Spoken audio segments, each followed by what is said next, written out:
Fire Sign, Aries, Leo, and Sagittarius. Kumusta po kayong lahat? Okay, so Fire Sign, maraming salamat po sa walang sawang pagsubaybay sa ating pong daily horoscope. And kung ikaw ay bago pa lang sa ating channel, mag-subscribe na po kayo sa ating YouTube channel. Ayan, para lagi po kayong updated sa ating mga bagong upload. Okay? Okay, so fire sign sa mga interesado pala sa ating private reading, wishing candle, card cutting, iiwan ko na lang po yung link ng aking Facebook sa atin pong description box below. Okay. Simulan na natin to guys. Ano yung focus ng energy mo ngayon?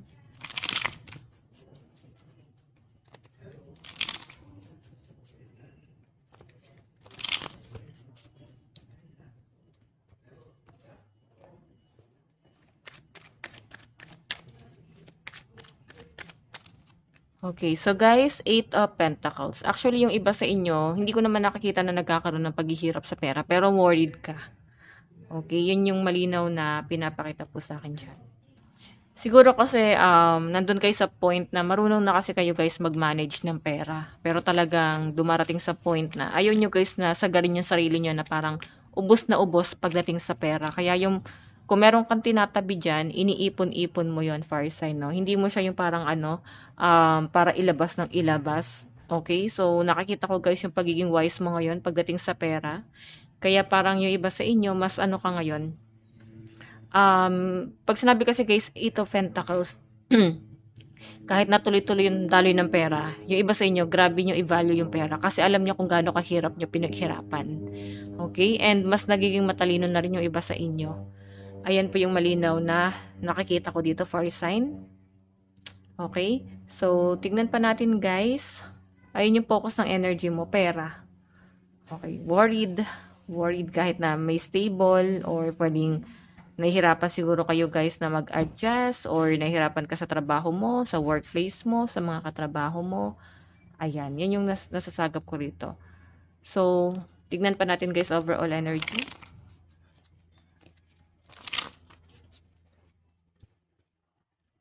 Overall energy.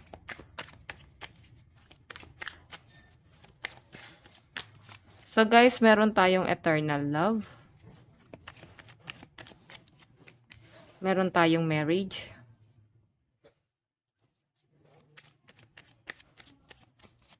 Meron tayong homeless. And course. Okay. May nakikita ko dito guys na para bang may nagko-course po sa inyo. Siguro may nagagalit sa inyo. Ang pinapakita kasi sa akin dito, fire sign, malapit lang sa inyo. Pwedeng kamag-anak, kapamilya. Ayusin ko lang to guys, no? Hindi pantay eh. Okay? Kasi parang sinasabi dyan na medyo selfish yung energy na nasasagap ko rito. Itong, parang sinusumpa kayo. Basta matindi yung galit. Pwedeng inggit din guys, no? Siguro matindi yung pakinabang mo sa kanila. Kaya parang nandun sa point na hindi nila hayaan guys na mapupunta ka lang sa iba or mapapakinabangan ka lang ng ibang tao. Okay na gaganda yung buhay mo sa iba. So parang gusto nila kayo lang yung sama-sama guys. Ganun yung pinapakita sa akin guys. So marami sila guys gustong iparealize sa inyo. Pero mali kasi yung kung paano nila i-approach sa inyo. Hindi nila guys inaayos. Dinadaan sa emosyon or sa galit. Okay, ayan. I-cleanse natin guys na mawala kahit paano yung mga taong nagko-course po sa inyo. Nandyan kasi yung course guys. Ayun, no? Okay? Gusto nila guys na maghirap kayo lalo sa relationship mo. Ayaw nila na maging maayos yung buhay mo. Okay? So, pwedeng naiingat dahil sa love life mo ngayon. Maraming nagagalit. Okay. So, alam nyo guys, ito yung malinaw kasi na pinapakita sa akin dito, pwedeng parents nyo. Okay, may nagagalit ba sa inyong mga magulang nyo or pwedeng magulang ng person mo? Okay? So, ayan, yun yung nasasagap ko dito guys. Kasi parang kailangan ka nila eh. Siguro, dumepende sila sa inyo. Okay? Kumbaga pagdating sa pera, ikaw yung naging source of income nila. Kumbaga, yun na lang yung na-feel mo eh. Yun na lang yung na-feel mo, yung parang yun na lang yung na-feel mong pakinabang mo sa kanila, na parang, ka na lang, money maker ka na lang. Okay, na parang kailangan buhayin mo sila ng buhayin, tapos, hindi mo pwedeng gawin yung bagay na gusto mo. Okay? Parang kailangan mapakinabangan ka lang nila. So, siguro yung iba sa inyo, napagod na kayo sa ganong cycle. Gusto mo nang i-force yung bagay na gusto mo. Okay? Tignan pa natin guys. Lucky number mo, 50, 6, 53, and 40. Tignan pa natin. Overall energy.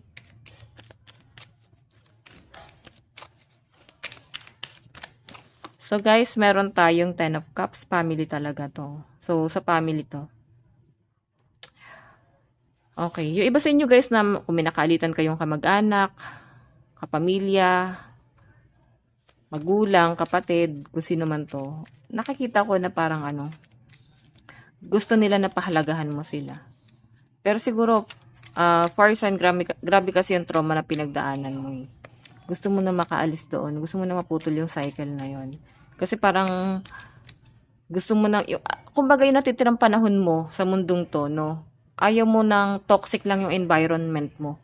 Okay, parang gusto ng mga fire sign bago yung environment or ma-experience yun naman guys maging masaya. Yung tipong hindi sila guys dumedepende sa inyo.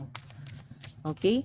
So, meron tayong 8 of Wands, marriage, ayan. May nakikita ko guys maaring may pag-uusap dito about sa kasalan. Siguro mag-uusap kayo ng person mo or pwedeng meron kayong travel, may mga mag-honeymoon siguro dito or pwedeng may kinasal na guys. Okay? Ayan, pwede naman guys na yung kung ikakasal ka siguro, ipungsoy mo pa rin. Baka malas yung date na to, hindi magandang araw to para sa inyo, or baka may conflict na mangyari or delay. Okay.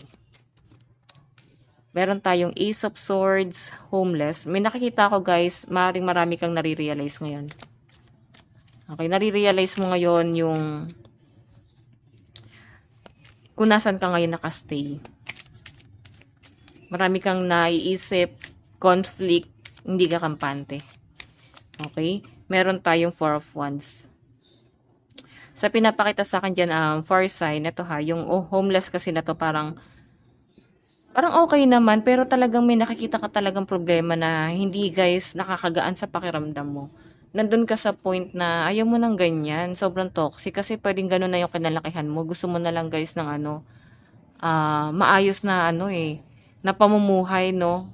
Okay? Sa natitirang panahon mo dito sa mundong to, gusto mo lang maging masaya. Yun lang yung nakikita ko. And umiikot lang siya guys sa family. So, nandito pa rin guys yung 4 of Wands. Ayan, course. Pwedeng may sumusumpa talaga guys sa pagsasama nyo ng person mo. Parang maraming against dito. Okay? Parang nandun sa point na ayaw nilang maging masaya ka sa relasyon mo sa person mo ngayon.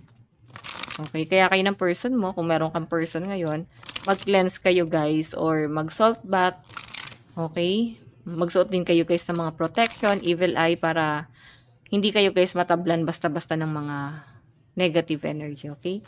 Tignan pa natin guys advice. Meron tayong turn over a new page. Let love lead the way. The way for change. Diba? Dami ng paghihirap ng mga fire sign. Pero sinasabi kasi dyan guys, wag mo nang balik-balikan pa yon. Isipin mo na dito guys yung bagong cycle na dumarating sa inyo ngayon. Okay? Kung ano yung sa tingin mo guys makakabuti. Tingnan pa natin. Meron tayong find a balance. Okay?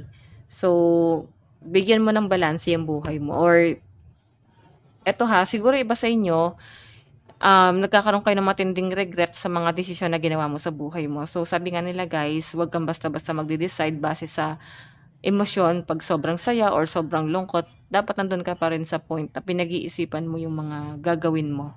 Okay? So, fire sign, ito lang po ang inyong reading bukas ulit. God bless and love you all. Bye-bye po.